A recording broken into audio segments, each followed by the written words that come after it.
किसी भी इंसान का नॉर्मल ब्लड प्रेशर कितना होना चाहिए? बिल्कुल सही है कि ब्लड प्रेशर एक काफ़ी बड़ी परेशानी है, जिसको हमें आज के दौर में ज़्यादा अच्छे से देखना पड़ता है, क्योंकि बहुत सारे लोग मिस कर जाते हैं। उन्हें पता भी नहीं होता कि वो ब्लड प्रेशर के शिकार हैं। सो किसी भी उम्र के लिए 10% ऊपर या नीचे होने के बावजूद भी जो गाइडलाइंस हैं, उसके अकॉर्डिंग नॉर्मल ब्लड प्रेशर 120 और 80 ही होता है। 120/80 मिलीमीटर्स ऑफ मर्क्यूरी ही होता है। ओके, तो ये मेल और फीमेल दोनों के लिए सेम है मेल या और अलग है? फीमेल अक्रॉस ऑल जेंडर्स सब सब में बराबर ब्लड प्रेशर 120/80 से नीचे अगर है तभी वो पर्सन हेल्दी है। ओके। और आप मतलब ऐसा क्यों हो जाता है कि ब्लड प्रेशर बढ़ जाता है या घट जाता है? ऐसा इसलिए हो जाता है कि देखो बहुत सारे कारण हैं। एक तो शारीरिक तनाव, मानसिक तनाव, बॉडी में कोई मेटाबॉलिक प्रॉब्लम हो रही हो, किसी का वज़न ज़्यादा है, किसी का कम है, कोई कम सोता है, कोई रात की ड्यूटी करता है जैसे कि आजकल यंग जनरेशन कर रही है। जेनेटिक्स सबसे इम्पोर्टेंट जिसको फैमिली हिस्ट्री है ब्लड प्रेशर की। तो इस कारण पेशेंट का या जो भी मरीज़ ब्लड प्रेशर का बनने वाला है उसका बीपी ऊपर हो सकता है। तो डॉक्टर आप ये बताइए कि किसी का भी जो ब्लड प्रेशर है वो कम और ज़्यादा कैसे और क्यों हो जाता है? कम और ज़्यादा, तो हमारे लिए ज़्यादातर खतरे की बात ये है कि ज़्यादा ब्लड प्रेशर होना।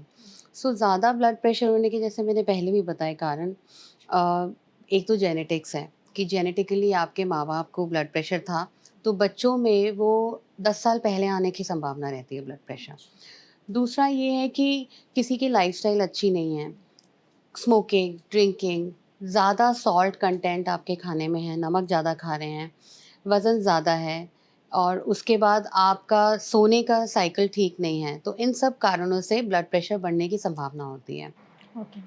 दूसरा, अगर अंदर कोई बॉडी के आप कोई एक्स्ट्रा टॉक्सिन्स ले रहे हैं, जैसे अल्कोहल या स्मोकिंग तो टॉक्सिन्स हैं ही, उसके अलावा अगर आप पेन किलर्स वगैरह ज़्यादा लेते हैं, स्लीपिंग पिल्स लेते हैं, ये दवाइयाँ भी जो हैं ब्लड प्रेशर एक टाइम के बाद बढ़ाने लगती हैं। तो दवाइयों का भी साइड इफ़ेक्ट होता है दवाइयों ब्लड के भी प्रेशर में? साइड इफ़ेक्ट होते हैं, जो सही मात्रा में या सही समय पे ना रोकी जाएँ, बिना पूछे, बिना प्रिस्क्रिप्शन के खाई जाएँ, तो उनके साइड इफ़ेक्ट्स होते हैं। और ब्लड प्रेशर कम क्यों होता है फिर?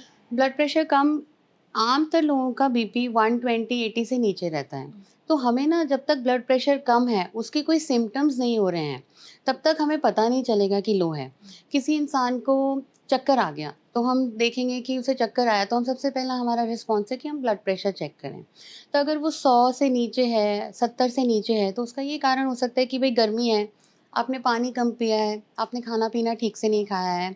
हो सकता है आपका हीमोग्लोबिन ब्लड में कम है, तो आपको उस कारण चक्कर आ गया या ब्लड खाने-पीने के कारण चक्कर कम आएगा। दूसरा ज़रूरी कारण ये है कि कहीं आपके हार्ट में कोई हार्ट अटैक तो नहीं पड़ा है, अच्छा। जिससे आपके हार्ट का जो पंप है, जो मेजर पंप हाउस है, वो हमारा हार्ट है, वहीं से सारा ब्लड प्रेशर जनरेट होता है। तो क्या वो पंप कमज़ोर हो गया है? तो हमें इसका भी ध्यान देना ज़रूरी है एंड इसकी ना कोई ऐज नहीं है। ये हार्ट का पंप किसी का भी जेनेटिकली भी कमज़ोर हो सकता है। आप देखोगे कि इंसान जिम जा रहा है, बहुत सेहतमंद है, बहुत हृष्ट-पुष्ट है और सडनली उसको ऐसे सिम्पटम होने लगे, लो ब्लड प्रेशर हो गया, तो उसका हार्ट कमज़ोर हो गया है कहीं न कहीं, तो उसकी भी जाँच ज़रूरी होती है। तो आपने जैसे सिम्पटम्स की बात की, तो मोस्टली ब्लड प्रेशर को साइलेंट डिज़ीज़ कहा जाता है कि इसके सिम्पटम्स जल्दी दिखाई नहीं दे देते या फिर बहुत देर से आते हैं। तो लो ब्लड प्रेशर और हाई ब्लड प्रेशर के लक्षणों में क्या अंतर होता है और क्या लक्षण ऐसे हैं जो हमें बिल्कुल भी इग्नोर नहीं करना चाहिए? ब्लड प्रेशर साइलेंट किलर इसलिए कहा जाता है क्योंकि पहली बात कि आम आदमी मानने को नहीं तैयार है कि हमें ब्लड प्रेशर की शिकायत है। सब कहते हैं या किसी भी डॉक्टर ने उन्हें बता दिया या केमिस्ट ने बता दिया कि मेरा ब्लड प्रेशर 140 रहता है 90। ठीक है, तुम्हारी उम्र के साथ हो रहा है, कोई बात नहीं, ठीक हो जाएगा। और दूसरी बात ये है कि जो साइलेंट किलर वाला पार्ट है, किसी का बीपी 200 है, 100 है, उसको सिम्पटम नहीं हो रहे, ये बहुत ही खतरनाक है। जब इसकी कॉम्प्लिकेशन हो जाएगी तब इंसान को पता चलेगा कि मेरा तो ब्लड प्रेशर ज़्यादा रहता था। सो साइलेंट किलर वाला पार्ट उन लोगों के लिए डेंजरस है जिनको पता ही नहीं है कि उनको ब्लड प्रेशर हो रहा है इतने टाइम से। किसी की किडनी फ़ेल करने के बाद पता चलेगा, किसी को ब्रेन में स्ट्रोक होने के बाद पता चलेगा, किसी को हार्ट अटैक होने के बाद पता चलेगा कि उसका ब्लड प्रेशर ज़्यादा ही रहता था। ओके। सिम्पटम्स सिम्प्टोमैटिक अगर ब्लड प्रेशर ज़्यादा है तो हम उसे साइलेंट किलर नहीं कहेंगे। अगर हमें सर दर्द हो रहा है तो वो एक निशानी है कि हो सकता है ब्लड प्रेशर बढ़ा हो। किसी को थोड़े से भी बीपी के फ्लक्चुएशन से चक्कर आ सकते हैं, बेहोशी आ सकती है, कम ब्लड प्रेशर पे बेहोशी आ सकती है, ज़्यादा पे भी बेहोशी आ सकती है। तो जब तक कि ऐसा कोई सिम्पटम ना हो, नींद नहीं आना, बेचैनी होना, छाती में दर्द होना, साँस फूलना सीढ़ियाँ चढ़ने में, ये सब कंपोनेंट्स हैं कि हमारे ब्लड प्रेशर पे कहीं न कहीं या हार्ट पे ज़ोर आ रहा है। तो उस समय हमें इसकी जाँच करवानी चाहिए। करवा लेनी ये चाहिए। बेसिक टेस्ट है, कोई भी करके देख सकता है। और क्या मतलब सिर्फ नॉर्मल बीपी चेक कराना ही एक टेस्ट है या उसके अलावा भी कुछ और टेस्ट नहीं, होते हैं? जब हमें ऐसी चीज़ें आ रही हैं, तो फिर तो हमारा एक कंप्लीट बॉडी चेकअप होना चाहिए। जितने भी टेस्ट हमारे हार्ट को जोर पहुँचा रहे हैं, वो सारे हमें blood test including ECG, including echo, हमारा स्ट्रेस कंपोनेंट कितना है, हमारी बॉडी कितना स्ट्रेस ले सकती है, ये सब पूरी तरह से देखना पड़ेगा। देखना पड़ता है।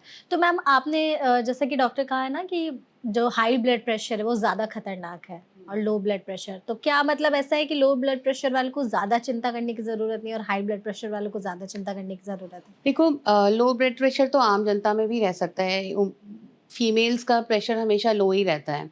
जब तक कि लो ब्लड प्रेशर आपको दिक्कत नहीं दे रहा है या लो ब्लड प्रेशर से आपको चक्कर नहीं आ रहे या कोई हार्ट कमज़ोर नहीं है जिसके कारण लो ब्लड प्रेशर है, तो तब तक हमें कोई दिक्कत नहीं है। लो ब्लड प्रेशर से हमारे बाकी ऑर्गन डैमेज भी हो सकते हैं। किडनीज़ में प्रॉपर ब्लड नहीं पहुँचेगा तो किडनी भी फ़ेल कर सकती है जब हार्ट कमज़ोर होता है। सो ऐसा नहीं है कि लो ब्लड प्रेशर खतरनाक नहीं है, पर वो किस स्थिति में लो है और उसके साथ बाकी पेशेंट की क्या कोमॉर्बिडिटीज़ या बाकी उसको क्या प्रॉब्लम्स हैं, उसका ध्यान रखने की ज़रूरत है। तो लो ब्लड प्रेशर भी उतना ही इम्पोर्टेंट है देखने के लिए विद रीज़न्स। रीज़न्स। तो एक और चीज़ बताइएगा डॉक्टर यहाँ पर कि लो ब्लड प्रेशर और हाई ब्लड प्रेशर में अगर किसी को डिफरेंशिएट करना है तो वो कैसे करेंगे? इसके अलावा अगर अचानक से हमारे सामने किसी का बीपी लो हो जा रहा है या किसी को एकदम हाई बीपी का अटैक आ रहा है, तो क्या करना चाहिए उस वक़्त हमें? देखो दोनों ही स्थिति में पेशेंट को या तो चक्कर आ जाएगा या सर दर्द होगा या कभी कोई हार्ट अटैक ही हो गया या ब्रेन स्ट्रोक। अब हर केस के अकॉर्डिंग डिपेंड करेगा कि उसकी फर्स्ट लाइन मैनेजमेंट क्या होगी। जैसे लो ब्लड प्रेशर किसी का है तो आप उसको बोलो, पहले तो पैनिक नहीं क्रिएट करना आसपास जितने भी लोग हैं। इमरजेंसी सिचुएशंस के लिए हम लोग इंडिया में उतने इक्विप्ड नहीं है या एजुकेटेड नहीं है कि भाई कोई बेहोश हो गया सड़क पे तो हम उसकी नब्ज़ देखें चल रही है कि नहीं चल रही। हेल्प के लिए कॉल करें और साथ ही जो हम कर सकते हैं, देखें कि वो होश में है या नहीं, धड़कन चल रही है कि नहीं। अगर हमें लग रहा है कि चक्कर खा के कोई गिरा है या कोई बहुत पसीने आ रहे हैं तो हम कोशिश, अगर बेहोश नहीं है तो हम पेशेंट को बैठा के उसको पानी पिला सकते हैं। साथ में हम थोड़ा सॉल्ट इनटेक कर सकते हैं। हो सकता है साथ में, हमें नहीं पता ब्लड प्रेशर कम हुआ है क्योंकि उस समय तो हमने नापा नहीं है। हो सकता है शुगर कम हो गई है, तो हम कुछ मीठा पिला सकते हैं। तो इसीलिए जैसे पुराने ज़माने में कहते थे कि 1 ग्लास नींबू पानी का आराम से बैठ के पियोगे तो ब्लड प्रेशर इम्प्रूव कर सकता है। बट उस कंडीशन में अगर बहुत हाई ब्लड प्रेशर है, तो हम ये सब नहीं कर सकते। तो हम इमरजेंसी मेडिसिन घर पे नहीं दे सकते हाई ब्लड प्रेशर के टाइम पे। आराम करके, आराम से बैठ के अगर कोई बहुत खतरे वाली चीज़ नहीं हो रही, तो बेस्ट तो यही है कि हम अपने किसी पास के अस्पताल में चले जाएँ, इमरजेंसी में ब्लड प्रेशर चेक कराएँ और फिर वहाँ पे जो भी ट्रीटमेंट उसका बेसिक है, वो वहाँ पे कार्डियोलॉजिस्ट आपको देखेगा, इमरजेंसी डॉक्टर देखेगा और फिर उसके अकॉर्डिंग ट्रीटमेंट स्टार्ट करेंगे। ओके। डॉक्टर एक और चीज़ कही बताइएगा कि हम लोग हाई ब्लड प्रेशर को हाइपरटेंशन और लो ब्लड प्रेशर को हाइपोटेंशन बोलते हैं। इसका बाकी ऑर्गन्स पर क्या इफ़ेक्ट पड़ता है? जैसे कि आप बता रहे थे कि किडनी या फिर ब्रेन स्ट्रोक, हार्ट अटैक, इन सभी के साथ मतलब क्या असर पड़ता है ब्लड प्रेशर का हमारी बाकी ऑर्गन्स पर? पर्सिस्टेंट हाई बीपी जिसे कहते हैं हम, हमेशा ब्लड प्रेशर बढ़े रहने पे मल्टी ऑर्गन फेलियर, काफ़ी ऑर्गन्स के फेलियर होने के चांसेस होते हैं अगर हम उसे टाइम पे कंट्रोल नहीं करते। तो अगर हम सर से लेके पैर तक शुरू करें तो हमें ब्रेन में ब्रेन स्ट्रोक्स हो सकते हैं, अचानक नस फट सकती है ब्रेन की। परसिस्टेंटली हाई ब्लड प्रेशर से जो हमारी रक्तचापें हैं, जो हमारी ब्लड वेसल्स हैं, वो हार्ड होने लगती हैं। आप सोचो किसी पाइप के थ्रू अगर तेज़ प्रेशर से हमें पंप करना पड़े तो वो पाइप का क्या हाल होगा? वो सख्त होने लगेंगी over a period of time. सख्त पाइपों के थ्रू जब वो जाएगा, तो सख्त पाइपें तो पूरे शरीर में बिछी हुई हैं, नसें तो पूरे शरीर में हैं। तो वो मेजर ऑर्गन डैमेज अगर करती हैं, तो brain strokes, heart attacks, kidney failure, ठीक है? उसके बाद छोटे ऑर्गन्स की बात करें तो हमें जैसे पैर की नसों में दर्द होने लगता है, पेरिफेरल आर्टरी डिजीज़ हो सकती है, आँखें कमज़ोर हो सकती हैं। सो अगर हमारे सारे ही ऑर्गन्स कांस्टेंट ब्लड प्रेशर से होंगे, तो फिर जो वो मेजर ऑर्गन्स को डैमेज करेंगे, तो फिर उनके भी साइड इफ़ेक्ट्स साथ में जुड़ जाते हैं। और अगर एक वक़्त तक हमने इसे नहीं कंट्रोल किया, तो फिर कॉम्प्लिकेशन होने के बाद कंट्रोल करने से कोई फ़ायदा नहीं होता। हम अ, हम वी कैन ओनली हेल्प, हम एक दवाइयों से सिर्फ हेल्प प्रोवाइड कर सकते हैं, पर हम किसी को लॉन्जेविटी प्रॉमिस नहीं कर सकते। जीने के लिए हम we can provide help with medicines. बाकी दूसरा सवाल आपका ये है कि लो ब्लड प्रेशर से क्या साइड इफ़ेक्ट होंगे? तो लो ब्लड प्रेशर से कोई मेजरली ऐसे साइड इफ़ेक्ट्स नहीं है, अगर कोई बीमारी नहीं है तो। लो ब्लड प्रेशर तो हम पानी पी के या नमक पी के बढ़ा सकते हैं, आम आदमी में, अगर उसको कोई और बीमारी नहीं है।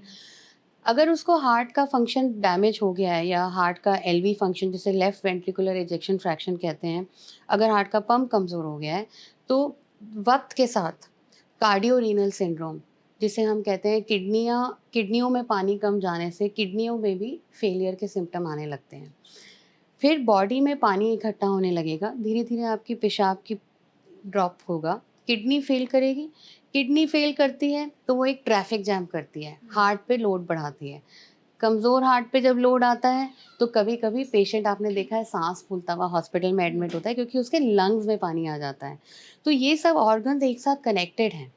तो अगर हमारा ब्लड प्रेशर किसी हार्ट की प्रॉब्लम के कारण कमज़ोर है या कम है, तो उसके ये साइड इफ़ेक्ट्स हो सकते हैं। ठीक है, तो डॉक्टर ये भी बता दीजिए कि ब्लड प्रेशर को कंट्रोल करने के लिए हम क्या कर सकते हैं?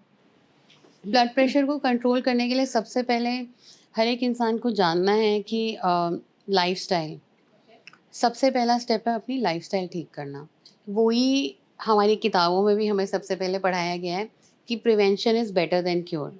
तो लाइफ़स्टाइल अगर हमारी अच्छी होगी, अगर हम खाना संयम से खाएँगे, वक़्त पे खाएँगे, कम नमक का खाएँगे, मतलब एक एवरेज डेली अलाउंस जो 5 ग्राम नमक है, या वैसे देखा जाए तो ब्लड प्रेशर मरीज़ को 2 ग्राम नमक, 1 टीस्पून नमक में ही पूरा दिन काटना है। तो हम अगर सोचें तो हम कितना ज़्यादा नमक खा रहे हैं। अगर हम नमक ठीक खाएँ, अपने खाने में इस डाइट को वैसे डैश डाइट कहते हैं, dietary approach to reduce hypertension. ये नेशनली, इंटरनेशनली प्रोक्लेम्ड गाइडलाइंस हैं, जिसमें फ्रूट्स एंड वेजिटेबल्स का इंटेक, फ्राइड फूड नहीं खाना है, नमक कम खाना है, बाहर से बना खाना, प्रोसेस्ड फूड नहीं खाना है, क्योंकि प्रोसेस्ड फूड में प्रिजर्वेटिव्स होते हैं जिनमें ज़्यादा नमक होता है। एक्स्ट्रा सॉल्ट जो टेबल पे पड़ा है वो डाल के नहीं खाना है। तो जितनी भी चीज़ें जो नमक को बढ़ाती हैं शरीर में, उनको नहीं खाना है। और अच्छे फ्रूट्स जिनमें पोटेशियम होता है, अगर हम पोटेशियम इंटेक थोड़ा बढ़ाते हैं, हालाँकि कहते हैं काला नमक खाने का बहुत फ़ैशन है इंडिया में, पर एक्स्ट्रा काला नमक खाने से भी कोई बहुत फ़ायदा नहीं मिलता है, उसमें भी हम नमक ज़्यादा खा जाते हैं। तो basically fruits, vegetables, low fat diet, low salt diet, low sugar diet, no alcohol, no smoking. अगर हम ये सब चीज़ें, और टाइम पे सोना, ये जो हम रिवर्स साइकिल में आजकल काम कर रहे हैं ना मल्टीनेशनल कंपनीज़ में, उससे भी ब्लड प्रेशर बढ़ता है। तो वेट मेंटेन करना, और स्क्रीन टाइम, जो आजकल के बच्चों को यंग एज में ब्लड प्रेशर हो रहा है, क्योंकि आँखों पे स्ट्रेन आ रहा है, ब्रेन पे स्ट्रेन आ रहा है, ब्रेन और हार्ट का कनेक्शन है। तो जो हमारे नर्व से, जो ब्रेन से इम्पल्सेस हार्ट को जाते हैं, वो धड़कन बढ़ाते हैं, ब्लड प्रेशर बढ़ाते हैं। तो अगर हम ये सब चीज़ें रोकने की कोशिश करें, तो we can have a better हम कंट्रोल ब्लड कर प्रेशर सकते हैं blood control. Pressure. And eventually इसके साथ-साथ दवाई अगर रिक्वायर्ड है तो उसको लेना ही चाहिए टाइम पे। ओके, तो डॉक्टर हमारे पास ना कुछ सीरीज ऑफ क्वेश्चन है, जिसमें आप प्लीज़ बताइएगा कि क्या इससे ब्लड प्रेशर बढ़ता है या घटता है। आप अगर चाहें तो एक लाइन में इसका आंसर दे सकते हैं, और अगर आपको लग रहा है कि एक्सप्लेन करना है तो आप उसे एक्सप्लेन भी करिएगा। पहला है कि स्ट्रेस और एंग्जाइटी की वजह से ब्लड प्रेशर पर असर पड़ता है। बिल्कुल, स्ट्रेस और एंग्ज़ायटी, मानसिक तनाव से ब्लड प्रेशर बढ़ता है। बिल्कुल बढ़ता है। गलत खान पान से ब्लड प्रेशर बढ़ सकता है। डेफ़िनेटली बढ़ सकता है गलत खान-पान से। स्लीप डिसऑर्डर जैसे कि इंसोम्निया भी ब्लड प्रेशर को अफेक्ट करता है। बिल्कुल बढ़ाता है। रात के समय सोना बहुत ज़रूरी है। ब्लड प्रेशर को कंट्रोल करने के लिए। पहले ये पता नहीं था कि रात को जो लोग खर्राटे ज़्यादा लेते हैं उनका भी ब्लड प्रेशर बढ़ सकता है। अच्छा, तो खर्राटे का भी कनेक्शन है ब्लड करेक्ट। प्रेशर से? तो जो लोग ज़्यादा खर्राटे तो लेते उनकी हैं तो? जाँच होनी चाहिए, इसका मतलब उनके साँस लेने की प्रक्रिया में कोई कमी है, जिससे उनकी नींद नहीं पूरी हो रही। अच्छा, तो आई थिंक बहुत सारे लोग खर्राटों को इग्नोर कर देते हैं इग्नोर कि कर ध्यान नहीं देते हैं। देते कि ठीक है, यस, इनकी तो आदत है, यस, लेकिन चेक कराना ज़रूरी यस। है।